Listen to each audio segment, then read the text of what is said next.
Good morning or good evening, everyone. It's hard to keep track of which time zone we're in. I'm calling you guys sharing with you guys today from Canada, and I know a lot of my viewers are in India. So, good evening to everyone. My name is Lavleen Riar. I'll be sharing just a little bit today about lifestyle, why lifestyle is more important than medicine in our life, and why we can avoid, most medicines unless it's an emergency in our lives by living a lifestyle that is conducive to health. So that's what we'll be sharing today. I'm just gonna let people get logged in, and as that happens, then I'll start sharing. Okay. We will make this an interactive session at some point as well, just so you are able to ask questions, just like we did last time. For people who attended my session last time, thank you. And for people who are attending today, that's wonderful. So basically, I am a naturopathic doctor. That's my profession. Along with that, I'm also an entrepreneur. And in this, sorry guys, just was checking for comments as we go along, so I know that they're there. um, so as a naturopathic doctor, I've learned a lot of things in my life about nutrition, about health. So I'm just going to share a little bit of that with you today. I'm still a work in progress, learning myself, implementing a lot of them myself. Pretty much today what I'm going to talk to you about is stuff, things that I've done myself, most of it, and then research that I've had from fellow doctors and other researchers in our field that are really they're very knowledgeable. They have done a lot of work. They've helped a lot of people to gain health. So that's what we'll be talking about today. Okay. So begin, I just want to give a disclaimer that I don't tell myself as the expert, but I definitely have a lot of experience in helping others and helping myself and my family members towards health. Okay, so that's the most important. When you have a practical experience and you can share that with others, that's what I'm here to do. Before I begin, I just hope everyone is staying safe and following the guidelines that we need to. Yes, we need social interaction, but it's very important to stay safe in these times. And along with that safety, we can increase our immune system as well. So today we won't talk about that. We'll just talk about general lifestyle, which actually will help you improve your immune system also. So I'm just gonna share my presentation with you guys today. Just bear a moment with me. All right, I think we're on. Let me just see if everyone can see it. Akshay, can you just give me a thumbs up if it's visible? Okay, so today, what's the topic? Lifestyle, not medicine. That's the main thing, okay? There are so many things, first of all, my experience as a naturopath, when a lot of times people come with me for different diseases, for getting better, some people because they actually have an ailment, and other people just because they want help, more help with their lifestyle so they can live energized lives. A lot of times I realize that when people come, they don't have that basic knowledge to just stay healthy. They've been eating a certain way, they've been living a certain way, and they're not sure what it is that should be done in order to have optimal health. So I'll just share a little bit about that today. Okay? All right, wonderful. Okay, so Hippocrates is considered the father of medicine. He's been called that. He is from the year 460 BC, so a long time ago. And a lot of things that he said actually true today as well. So I'm just sharing some quotes from Hippocrates.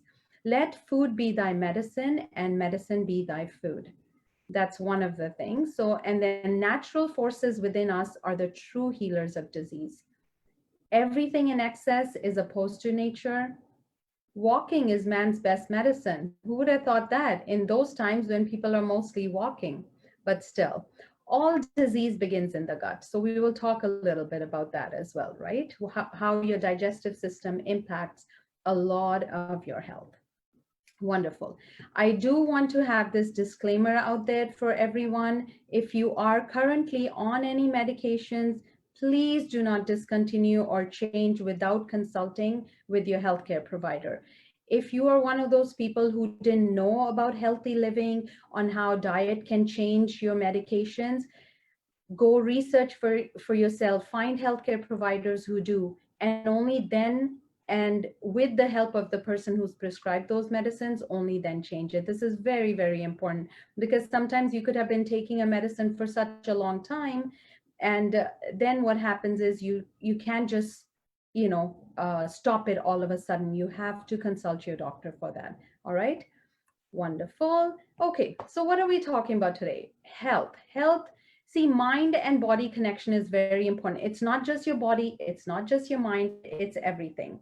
That's what's really, really important. So we are talking about nutrition, about exercise, about sleep and relaxation, and emotions. These are the four aspects I've picked up today, which will kind of tell us how we can stay healthy. All right, wonderful, great. Okay, all right, so number one is nutrition. Okay, how does nutrition affect our health? I think we all know nutrition is probably the key in our health. I have discovered that for myself, that when I change my nutrition for the better, then my whole life, my whole mood, my body, my mental status, everything changes. So nutrition is key. It definitely is. Now, I've written something here called blue zones. Blue zones are area around the world where people live to long, long lives and without medication, and they live healthy lives. There are a lot of centenarians, so people who are living over 100 years and well into their 90s, definitely. So what are these? Well, I'm not going to cover what these blue zones are. You guys can discover them for yourself. However, what are the common things that were found in these blue zones? So people here have a strong sense of family, and they're very socially engaged, meaning they're not isolated, in their little, the four family of four, or just a single person. They're not isolated, they're socially engaged. Then they all have moderate physical exercises. So we're talking about all the zones. They don't smoke. Then they consume plant-based diets. Okay. And a lot of them consume legumes like lentils, beans, um, also even soy, but we're not going to go into soy. That's another vast um, topic in itself, but just be assured that these were the qualities that were found in families in I should say regions that live really, really healthy lives, and without the help of too many medications, or I should say no medication. So I hear somebody saying, Krishna Bhavin is saying, I never heard of them. Well, this is something you can explore, the blue zones. All right. So what is it that we want in nutrition? I'm just giving like a basic overview. So it kind of gets you thinking on those terms and gets you started on that if you were not already aware of this, okay? So making a whole plant-based diet the foundation of your diet. See, food is just much more than fuel. It is the building blocks of which our brain and every single cell of our body is made of. So food is that one key thing that affects a lot of what we do, our mental and our physical health. Next, I've talked about Dr. Furman. He talks about this nutrient-dense diet, which is a plant-rich diet. And here, today I myself am a vegetarian and 99% vegan. But I'm not condoning be this or be that. You guys have to discover for yourself. I grew up mostly a vegetarian, but then did eat animal products on occasion, which would be like once a week or not even. But everyone has to discover for themselves what it is to be a vegetarian versus a non-vegetarian versus a vegan. But I'm going to touch upon it a little bit today. All right. Share the name on chat. Okay, we will do that. I'll definitely put everything on chat that I'm discussing today, the names. definitely will do that. Okay. All right. So nutrient dense diet. I'm just going to give an overview of what the nutrient dense diet is. Okay. It's largely a plain plant-based diet, which is low in salt and low in fat. Okay. And if we look at it overall, what it encompasses, it's vegetables. Vegetables are the main thing, 30 to 60% of your diet. I would go on the 60% should be vegetables, and it's unlimited. There's no like you need to control your portions on vegetables. Now we're talking about vegetables alone. We're not talking about laden with butter or, with lots of other fats or processed foods. Should be 10 to 40%, and we're talking 3 to 5 servings. Then we've got beans and legumes, and that can be about half cup to 1 cup of diet every day, 1 to 2 ounces every day. So an avocado a day or a few. Then we've got whole grains and potatoes. This should be 20% or less of your diet. So which approximately is 1 cup cooked. So if you really want to live, a healthy diet where your gut is healthy, you want to minimize your starches. But starches are great. They're not bad at all. Potatoes are wonderful. Sweet potatoes are great. So don't totally avoid them, but just you want to limit them. Then we have the non-factory farmed. I'm talking about people who are eating animal products. If you are eating animal products, it should be less than 10% of your diet. And that amounts to just 8 ounces a week of meat, dairy, eggs, or seafood, okay? For people who are not willing to give up their non-vegetarian yet. But please do look on the merits of a completely vegetarian diet. Then we need minimally processed foods, okay? So these are foods that are a little bit processed, like tofu, ground whole grain breads and cereals. This should be, again, less than 10%. So we're talking about grains, okay? Less than 10% of your diet, especially if for people who want to lose weight, then you want to keep that as just one portion of your diet in one meal, not all 3 meals in your daily life. Then we have sweets and processed foods. This should actually have no part in your diet. I'm telling you, I eat sweets as well. However, it should be minimum or none at all. So maybe if you really need to eat something like that, you can keep it at once a week.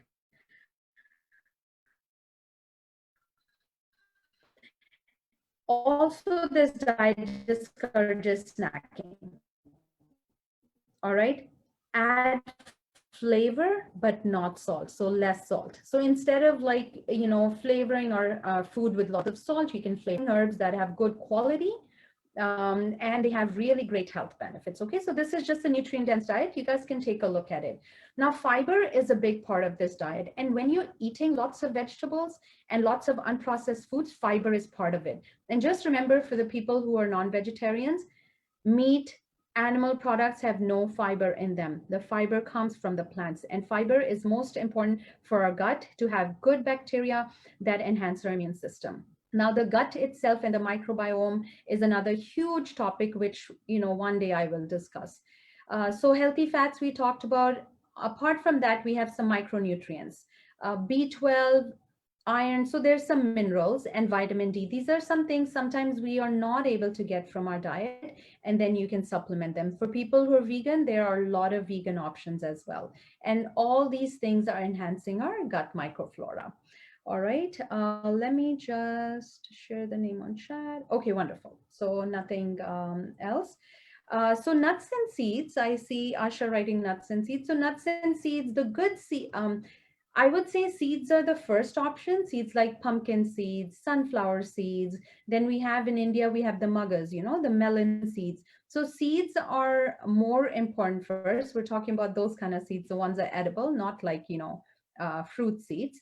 And then nuts.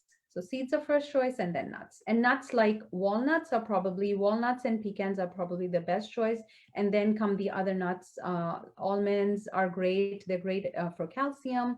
The other nuts could be highly processed. Cashews, it really depends. They could be very highly processed, but it's also a good thing as a vegan. It's a great choice to have milk substitute. Okay. All right.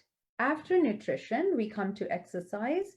Actually, before I go there, I do want to, just looking at my notes, I covered fiber, but what's important is a lot of times what people do is they just, put extra bran on everything they eat. But bran itself is not the only fiber, because bran is an insoluble fiber. We want lots of different fibers in our diet. So a variety of fiber comes only when you include lots of vegetables and fruits in your diet. And remember, a lot of times people say, oh, if I don't eat animal product, or if I don't eat dairy, where will I get my protein from? Just remember, animals do not make protein. The essential amino acids are made by plants. All right. So whenever you're eating plants, you're getting in all the amino acids. And when you have a variety of plants in your diet, you get all the essential amino acids, and the rest your body will make. So don't be worried about getting your protein. Even when you're eating an animal product, which we considered a whole protein, your body doesn't absorb protein from your gut just like that. It has to break it down into amino acids and then absorb it from your gut to your bloodstream. So it's very important to understand that you will get enough protein even with plant food. If you guys can search on, vegan athletes, vegetarian athletes, they get more than enough protein. It's the muscle building that makes your muscles, not just eating the protein. You can eat all the protein in the world, but if you're static, you're not going to build muscle. All right. So that's something I wanted to just cover. Okay. All right. So basically, I'll summarize the nutrition before I go on to exercise. Making whole plant foods your primary source. Okay. Then concentrated fats and oils should be used very, very little. If you can avoid oil completely in your diet, that's awesome. You get your fat from nuts, from seeds, from avocado. Then the good fats that we're missing in our diet can come from vegetarian sources like ground flax, chia, hemp seeds, walnuts. Okay, I already talked about that. Then some of the minerals, because I talked about micronutrients, right? The B12, iron, zinc. So zinc you can get from seeds and nuts. Pumpkin seeds are loaded with iron and zinc. It's a good idea to soak your seeds and nuts because that releases some of the nutrients and then have them. Lentils are rich in iron. Calcium, lots of calcium in tofu, in almonds, in dark greens, the leafy greens. And I just want to mention one person that I got my inspiration from is Brenda Davis. She's a nutritionist in Canada, and she got her bone density test done, and it was 2.5 deviations above normal. It couldn't even be charted, and she's been a vegan for 25 years. And this is coming from a person whose mom had osteoporosis.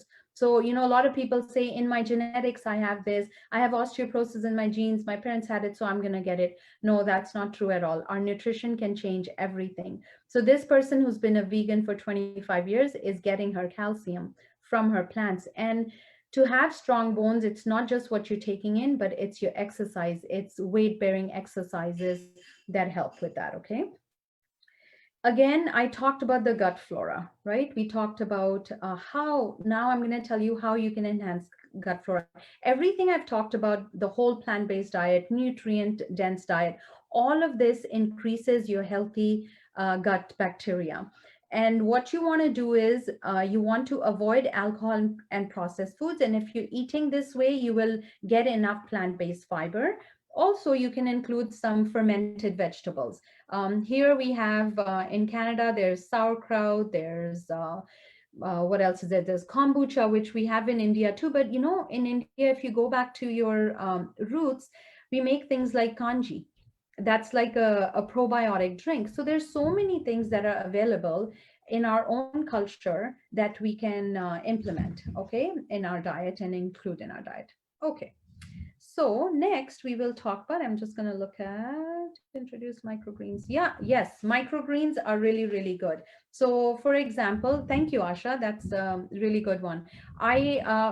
Lately there's been a lot of research on brassica greens, which is like your mustards, your broccoli. So you can actually get organic seeds of these and sprout them yourself. And they are amazing. You can throw them on a salad. You can just, you can just eat it like that. So I end up sprouting them a lot, and then they're just sitting around, and it's like, come on, grab a bunch and just have it. Microgreens are really, really good. All right. Somebody loves kombucha. Yes, kombucha is great. And guess what? You can make your own kombucha. It's very, very easy. You don't have to spend lots of money. You can get the kombucha once and then you can make your own. There's so many recipes. I've tried it myself and it's amazing. Okay, now exercise. So we all know that exercise is important, but a lot of us don't get motivated enough to do it. Exercise is a big part of self-care, whether you're overweight, underweight, whichever it is. Exercise is mainly important. A lot of times I see people who are, who have they are in their BMI range. They don't think exercise is important, but exercise is a must, because exercise is not only for losing weight, but exercise improves energy. It improves your mood. It also improves immune and neurological function. Okay, so exercise is not only to lose weight, you need exercise. And as the father of medicine, Hippocrates, says, walking is the best exercise. So again, there's many different types of exercises. Walking is not the only one. What I feel is we need to pick something that we enjoy. Because if I pick an exercise today which I don't enjoy, I'm not going to be motivated to do it. I have so many times got a gym membership just because my husband loves to get a gym membership, and he would go also. I'd go for a month and then I'd stop, because that's not how I enjoy my exercise. I enjoy my exercise in the nature. I'll go for nature walks, or I'll do qigong or tai chi, which I'll mention later. And these days everything is on the internet. Just put on a YouTube video and do it. One a channel that I really love for strengthening exercises, because a lot of people say, I need weights, I need this, I need, equipment. You don't need any equipment to exercise. One, like I told you, Fitness Blender is a channel that I really like. But again, you can go with anything that you like. These are exercises that you do without any equipment, but with your own body weight. So there's different exercises for people who say, I don't have any time at all. Fitness Blender has a scientific 7-minute workout. 7 minutes. Okay, I lied. It says 7 minutes, but it actually takes 9 minutes. And then you can add a little warm up and cool down. So 15 minutes. I think we can all take out 15 minutes from our life. And if we can't even take out 15 minutes of our life from self care, then for sure your health will not go in the direction you want it to. We want good health. I'm just going to look at really. Okay. I love dancing. Yes, Nawazma, of course. Dancing is amazing. So I don't do freestyle. What I do is I'll put like these Bhangra videos on, and they're amazing, or salsa, or anything that you enjoy. Involve your partner in it. Do something, just move. And if, let's say, you have a job that involves you sitting a lot on a desk, make sure you have some kind of a mindfulness reminder, exercise reminder, getting up reminder. It could be every half an hour, every hour. Get up and move. Because if you're sitting for long amounts of time, your blood goes static. You need to move. Your lymph doesn't move. So even if, let's say, you're exercising once a day, or a few times a week, but if you have a job that requires sitting for long periods, make sure you get up every hour. Just stretch, do a little bit of you can do tapping of your body, just a little bit jogging in space at the same spot, and then you can go on from there. All right. So what are the different kinds of exercises we can do? I researched a little bit online, and what's the top 5 which everyone agrees on? Walking, interval training. Interval training just means like you get your heart rate up and then you slow down, up and slow down. It could be a matter of jogging for a little bit and then walking, jogging, or it can be right in where you're standing. You can just jog and then just walk right on. And squats. Squats are for strengthening, and that's for muscle fitness and strong bones. Muscles. Push-ups. So push-ups are your upper body and core. Squats and lunges, your lower body. So you kind of can cover your entire body with that. Now, exercise is important, not just like I mentioned for weight loss, but for fighting disease, for protecting bones, and also easing back pain. This is my own personal experience with back pain. probably around 15 years ago, or even longer. It was before my son was born. So yeah, 20 years ago, sometimes you experience all of a sudden, like it could be because of disc, the nerve is being impinged, and you get acute back pain. A lot of people get that, but then they get over it over time. So I had that one time. It was about 20 years ago. And then what happened is, ever since that time, even if I would do any, lifting without taking care, that would happen. And then I'd be out for 3 days. But since I did yoga and I did qigong exercises specifically for the back, and now it doesn't happen. So imagine, 20 years, I'm 20 years older, but my back is healthier than it was 20 years ago. So we can improve everything. All right. Time. Okay. All right. So from exercise, we move on to rest and sleep. So we all need some rest, right? We all need some sleep. So what is it good for? For repairing, it works as an anti-inflammatory because our body does a lot of repair in its sleep. So it's also very important not to eat and sleep, because what happens with that is your body is just working on digestion. So it's important to have at least 3 hours. Your last meal should be 3 hours before you actually sleep. Then it improves concentration and productivity. If you're not getting enough rest and sleep, you are not going to function properly. Poor sleep also affects hormones that regulate appetite. So if you're not sleeping properly, if you don't have basically a good routine of sleeping, it's going to affect your appetite. And trust me, this is my personal experience. When my sleep pattern gets disrupted, I go for more junk foods, okay? And sleep improves immune function. So all these things are important because our body, it repairs itself during sleep, it refreshes itself during sleep. So the best thing is to have your sleep at the proper sleep time. I know some people have jobs that don't allow that, but it would be very important if you can. In my household, I know my own son, he sleeps so late, or I should say early in the morning, but he's going to have to discover for himself, right, what's important. So it's very important because even our sleep hormone is melatonin. It's formed at night in the dark. So another thing is important: don't sleep with the light on. It should be dark. So in the hours from 12 to 2, that's about the range where the melatonin has its peak.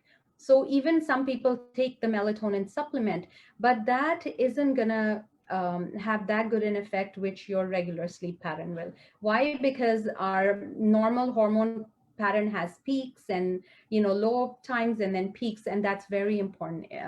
I would say go to bed by 11 and then wake up when rested. If you are healthy, you're eating well, you will wake up before your alarm. Always you will. So that's really important. Everything regulates. So we've got nutrition, we've got our exercise, and then sleep. And exercise also helps sleep. Okay, so if you're exercising during the day, you'll get better sleep as well. All right. Which all are used to be doing? Okay, I didn't get the last question about which all are used to be doing, or maybe you're just commenting, Asha. Okay, so before I go into emotions, I want to mention this platform that I'm talking to you from. The Practical Spirituality Group is the working of Krishna Bhavin, and he runs this organization called Whole Life Training, which is an online training program. And they have seminars. They have seminars of non-doing in areas of health, wealth, relationship, and spiritual growth. First Saturday of every month, led by Krishna Bhavin, okay? And that's 6:30 p.m. to 9:30 p.m. Indian Standard Time. And in order for you to contact and know more, Akshay will post the phone numbers. And if you want to become a master in all the areas of your life, one at a time, then it's just search for wlt.teachable.com. Again, Akshay, please post it in the comments. And if you want to receive a daily inspiration message over WhatsApp, you can also do that. And Akshay will post that also in the comment section. So we will make sure to do that. Now, the next thing I want to cover is your emotions and thoughts. Emotions and thoughts. where do they come from? Okay. So, see, a lot of times we take one area of life and we work that area, but we don't bring a balance. So, balance is most important. Our thoughts affect our feelings, which are our emotions, right? So, we are a product of our thoughts and beliefs. And this is not just somebody saying it, they have done a lot of research that we cannot separate our health from our emotions. And that's why it's very important to recognize the effect the emotions have on our bodies. Okay. So a lot of times we have a certain way of thinking, which affects our feelings, and that inevitably will affect our health. So it's very important to have some kind of support if you feel that you have a lot of negative attitudes, feeling of helplessness, hopelessness. These all create chronic stress, and then chronic stress affects your physical and emotional health. What does chronic stress do? And what is negative attitude is basically all the time feeling helpless or hopeless, and it upsets body's hormone balance. It also depletes brain's chemicals that are required for happiness, and it damages the immune system. And you may have noticed when we're going through some, like even a acute stress in our life, our immune system gets compromised. So imagine if you're chronically stressed, what an effect that will have. Your autoimmune diseases get worse for people who have an autoimmune disease. If they're constantly thinking negative or getting stressed, then their disease also exacerbates. So it's very important to understand your thoughts and emotions. Another research that has been done where they check the DNA. So end caps of DNA are telomeres.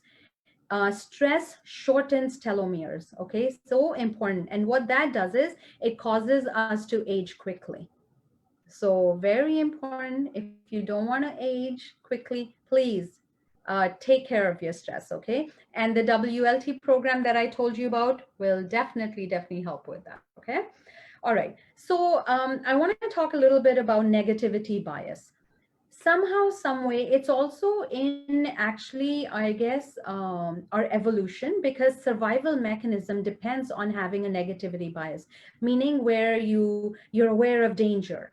You have to be hyper vigilant in a dangerous environment, but we don't live in an environment like that anymore. So we have to consciously become aware of this negativity bias. So for example, spending too much time over minor frustrations, over disagreements, that's a negativity bias. You're driving along and somebody cuts your way, and just not forgetting it, oh my gosh, this stupid person, whatever, and then just getting worked up about it, then sharing that negative with everyone, and always having a negative reaction. You may have a negative reaction, but just that's it.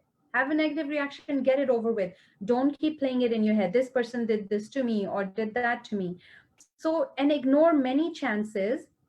When we have a negativity bias, we ignore a lot in our life which shows gratitude, which we can wonder and say, oh wow, look at that beautiful. When, if let's say you're doing this, you're driving along, you will miss so much beauty around you because of this negativity bias. So what do we want to practice? We want to practice forgiveness and gratitude. I find those are the two main qualities that we can imbibe to get rid of this negativity bias. That's gratitude and forgiveness. Okay, so what other things can we help to bring up our positive thoughts and emotions? Meditation is number one. For myself, I've been involved doing meditation for over 20 years, and even as a child I grew up with it. But I know that when I pay attention and I have a daily routine of some meditation, of sitting silent, of having that calmness in my life, it affects my entire day, and then my relationships as well. Yoga is another great way of bringing that calmness and having more balance in your emotions. Pranayam, which is our breathing. For me, I have really found Tai Chi. Qigong is a form of Tai Chi, which is really amazing for me. I practice that, at least like 75% of my days. And then going out in nature, gardening. I know if I get into gardening, my body can be dead tired, but it's just amazing the feeling I get. So being in nature, please do get out every day, even if it's let's say in lockdown you can, but you can have plants. You can have plants in your balcony if you live in an apartment complex. You can have a garden in your backyard. So many things that we can do to bring nature to us, even if when we can go out to nature. Okay. So I really want to cover that as well. All right. So in the end, we've talked about nutrition, I've talked about exercise, I talked about the emotional health. Now, what is it that we need to be or do in order to do all this? We need to have a willingness to change. And I found that in myself, until and unless I wasn't willing to change, I wasn't able to really deep dive into it, I couldn't make those changes. Okay. And again, a disclaimer, I'm definitely still a work in progress, but my health is amazing. The way I've been able to improve my health over time, there was a time when I was in college, I weighed almost close to 200 pounds.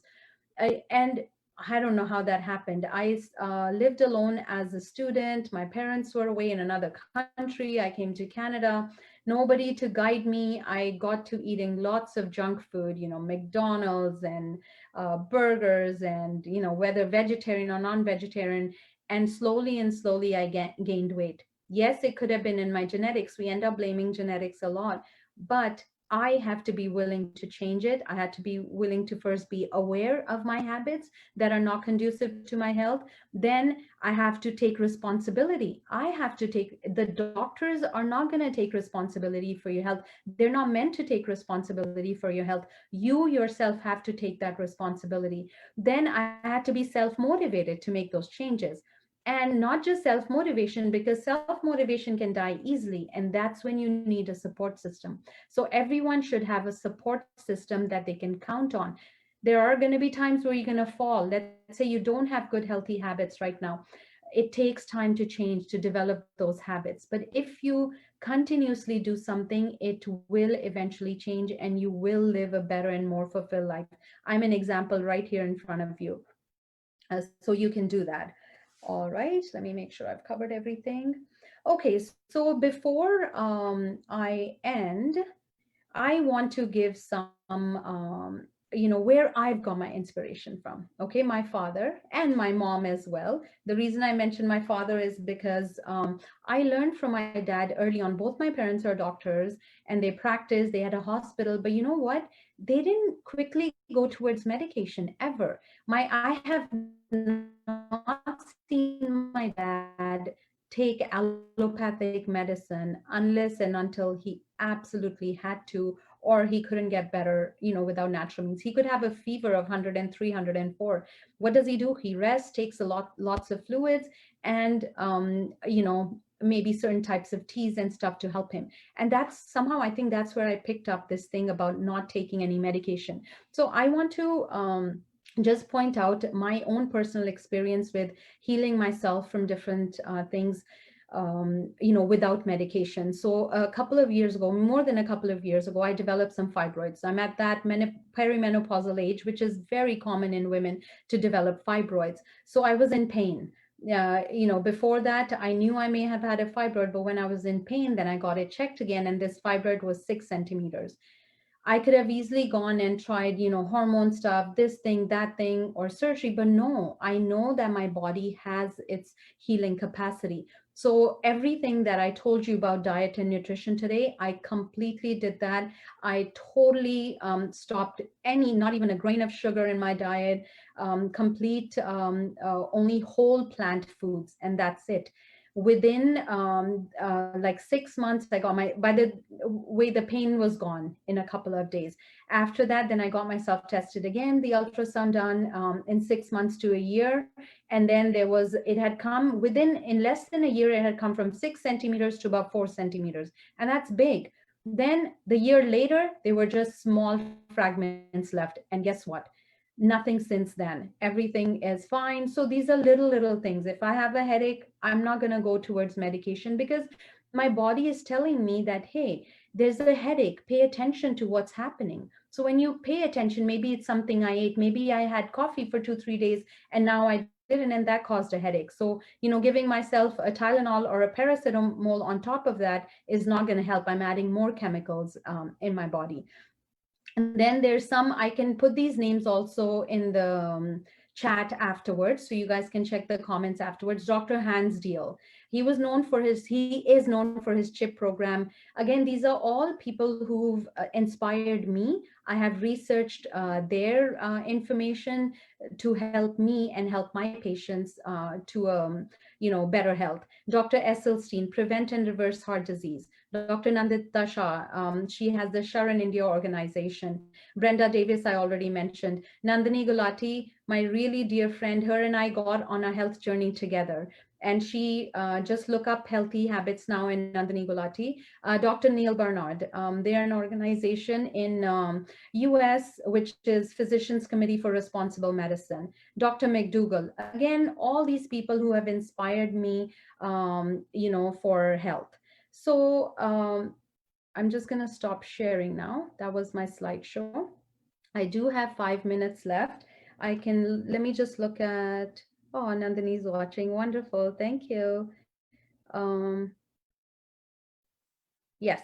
Okay. So I don't see any questions. If I do see any at the end, I will answer them afterwards. Okay. I just want to add a few things. We all have heard of the Genome Project.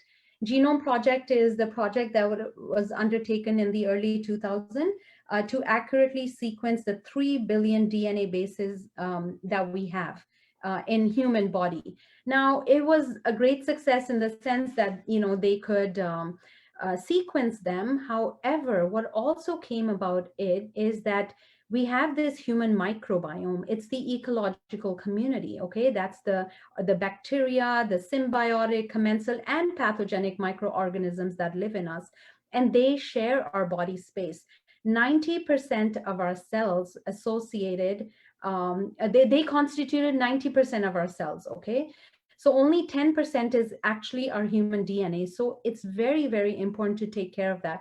How do we take care of that? Again, with nutrition, with exercise, with good thoughts. This will help your, and most of this microbiome is in our gut, and this will help you improve your health. So we need to pay attention to those little microbiomes, which comprise 90% of our cells. If we don't pay attention to them, we cannot be healthy. So we need to feed them. And everything I talked about the diet earlier will feed your good bacteria and automatically decrease the microbiomes that are not good for us. So another thing is gene expression. I have patients come to me, oh, diabetes is in my genetics, heart disease in my genetics, so I can't do anything. I have to go on medication. No, that's not true. All the names of the people that I took, that were my inspiration. These people have worked with people reversing diabetes, reversing heart disease. My own father, at a point he got a stent, but then he totally changed his lifestyle. He's fit and healthy at 75 years of age. He's not taking a single medication, all because of lifestyle. Another thing is, at one point, I don't know why, but both my parents got some eczema, seborrheic dermatitis type of thing around maybe 7, 8 years ago. That's when their health journey into a, complete healthy diet started. And they travel a lot. Every month they'll be in different places, but they eat mainly home cooked food unless they have no choice, and then they'll eat the simplest vegetarian food. So what they did at that time, for 1 month, both of them went on a complete raw diet. It was just fruits and salads and not even any nuts at that time. For 1 month they did that. Within 3 days, my dad, where his dermatitis was open, there were wounds on his body, even to the extent that he couldn't even tie his hair him. Within 3 days, it started reversing, and after a month there was nothing left, and he's never had that again. So it's really amazing how we can improve ourselves. Something that I said today made sense to you, and you will, be your own person taking care of your health and not leaving your health in other people's hands. That's responsibility, okay? I take responsibility for my health, and I hope all of you can also make that commitment. Thank you so much. That's it for me today. Take care, everyone.